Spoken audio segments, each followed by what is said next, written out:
টি-20 বিশ্বকাপ খেলতে ভারতে যাচ্ছে না বাংলাদেশ দল, সেটি নিশ্চিত করেছে বাংলাদেশ ক্রিকেট বোর্ড এক প্রেস বিজ্ঞপ্তিতে।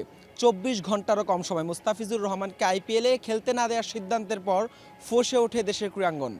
নিরাপত্তা যখন ইস্যু, এক মুস্তাফিজুর রহমান যদি খেলতে না পারেন, সেখানে কিভাবে ভারতের মাটিতে টি-20 বিশ্বকাপ খেলবে বাংলাদেশের ক্রিকেটাররা, সেটা ছিল বড় প্রশ্ন। সেই প্রশ্নের পর গতকাল রাতে জরুরি বৈঠক ডাকে বিসিবি, যেখানে অনেকেই উপস্থিত ছিলেন জুম মিটিংয়ে।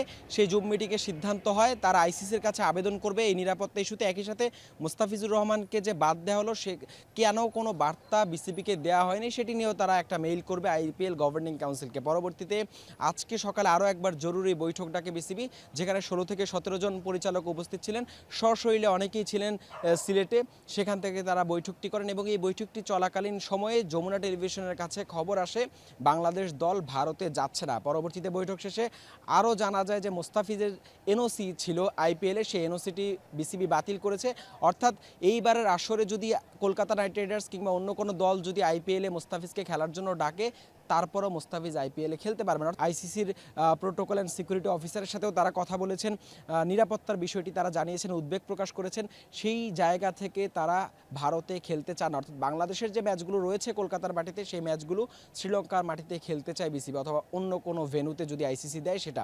এখন আইসিসির যে সিকিউরিটি অ্যান্ড প্রোটোকল গাইডলাইন আছে, সেটি মেনেই আইসিসি একটা নির্দেশনা দিবে। পরবর্তীতে বিসিবি সিদ্ধান্ত নেবে যে তারা কী করবে। তবে এখন পর্যন্ত বিসিবি নিশ্চিত করেছে তারা তাদের যে সিদ্ধান্ত ভারতের মাটিতে না খেলার, সেই সিদ্ধান্তে তারা অনড় থাকবে। আমরা দেখেছি এর আগে আসিফ নজরুল যুব ও ক্রীড়া উপদেষ্টা তিনি ফেসবুক পোস্টে জানিয়েছেন বাংলাদেশ ভারত সফর করবে না, এবং বিসিবি থেকেও কিছুক্ষণ আগে সেই প্রেস বিজ্ঞপ্তির মাধ্যমে সেটি নিশ্চিত করা হয়। এখন প্রশ্ন, আইসিসি কতটা সহজে মানবে বিসিবির এই আবেদন, বা মানবে কিনা আদৌ। যদি না মানে বিসিবি তাদের সিদ্ধান্তে অনড় থাকবে, এবং যদি মানে বাংলাদেশ দল শেষ পর্যন্ত তাদের যে ম্যাচগুলো রয়েছে বিশ্বকাপের, সেটি শ্রীলঙ্কার মাটিতে খেলবে, এবং অর্থাৎ রিশিডিউল করা হবে আসলে। এবং সেটা কত কম সময়ের মধ্যে হয় বা শেষ পর্যন্ত আসলে বিসিবি কী সিদ্ধান্ত নেয়, নিশ্চয়ই সেটি দেখার অপেক্ষায় দেশের ক্রিকেট আঙ্গন সংশ্লিষ্ট সবাই। হাসান আল মারুফ, যমুনা স্পোর্টস, সিলেট আন্তর্জাতিক ক্রিকেট স্টেডিয়াম, সিলেট।